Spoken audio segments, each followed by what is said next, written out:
আমরা গতকালকেই রাজ্য কর্মসূচি ঘোষণা করেছি।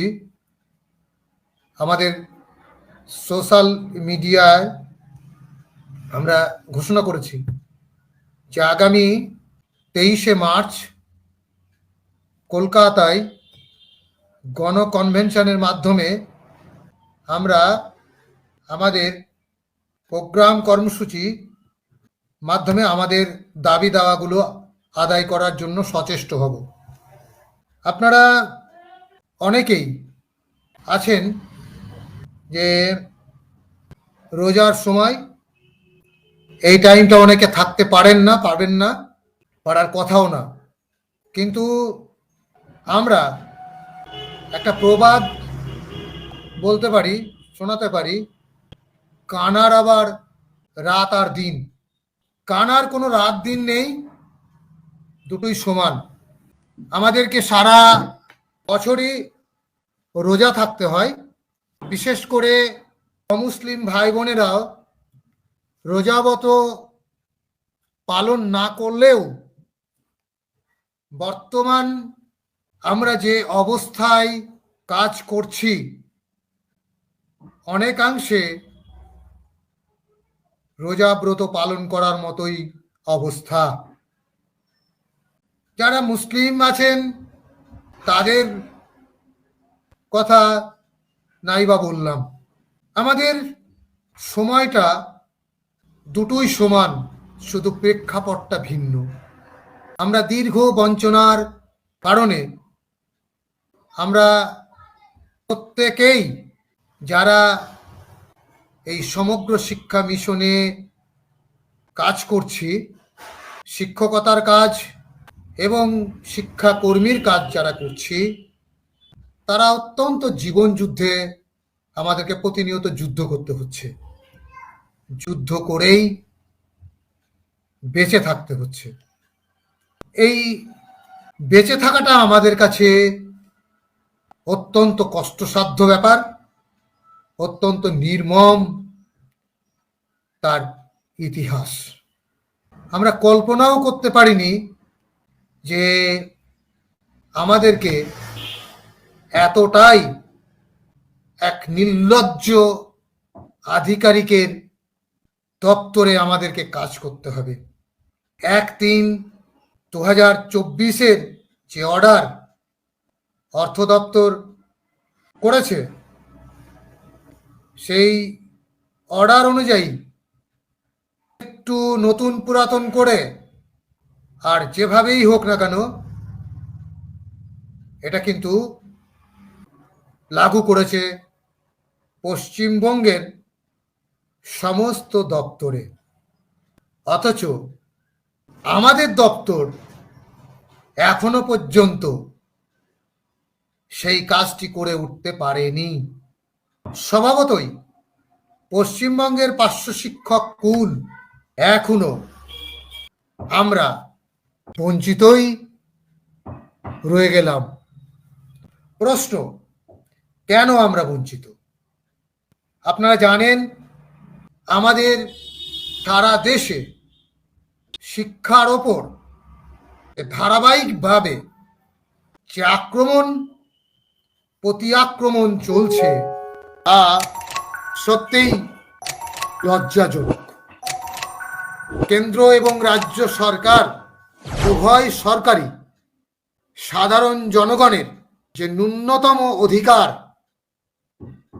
শিক্ষার অধিকার, এই শিক্ষার অধিকারও হরণ করতে চাইছে এবং উপর্যুপরি ধারাবাহিকভাবে আক্রমণ করছে, যেটা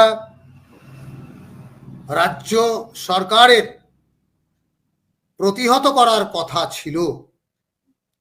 কিন্তু তা না করে যাতে করে কেন্দ্র সরকার তার নিজের দূরভিসন্ধি সঠিকভাবে বাস্তবায়িত করতে পারে, তার জন্য তারা মদত করে যাচ্ছে।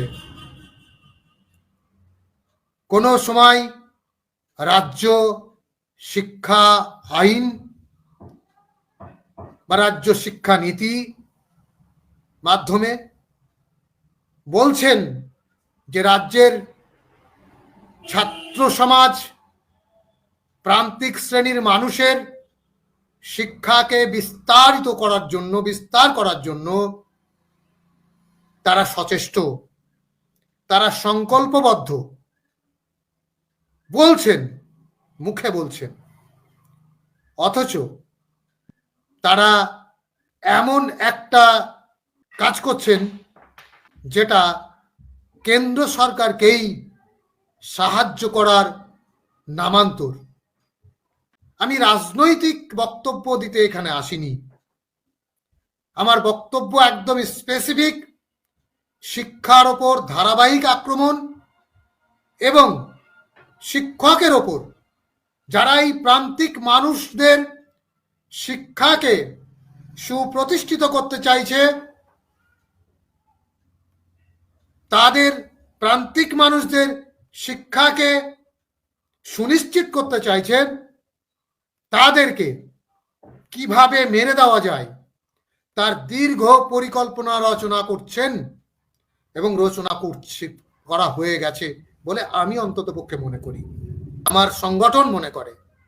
এবং আমরা যে প্ল্যাটফর্ম আপনারা দেখতে পাচ্ছেন, আমরা বঞ্চিত পার্শ্ব শিক্ষক, এই আমরা বঞ্চিত পার্শ্ব শিক্ষক যে প্ল্যাটফর্ম আমরা তৈরি করেছি, অদলীয় প্ল্যাটফর্ম তৈরি করেছি, নিশ্চিতভাবে আপনারা যেটা থাকবেন, এই অদলীয়টা কথাটা ব্যবহার করলাম এই কারণেই, আপনারা এই বক্তব্যের মধ্যে রাজনীতি খুঁজবেন, এই বক্তব্যের মধ্যে দল খুঁজবেন, এই বক্তব্যের মধ্যে দলীয় নীতি খুঁজবেন, এই বক্তব্যের মধ্যে কোনো না কোনো আদর্শ খুঁজবেন বা খুঁজতে চাইবেন।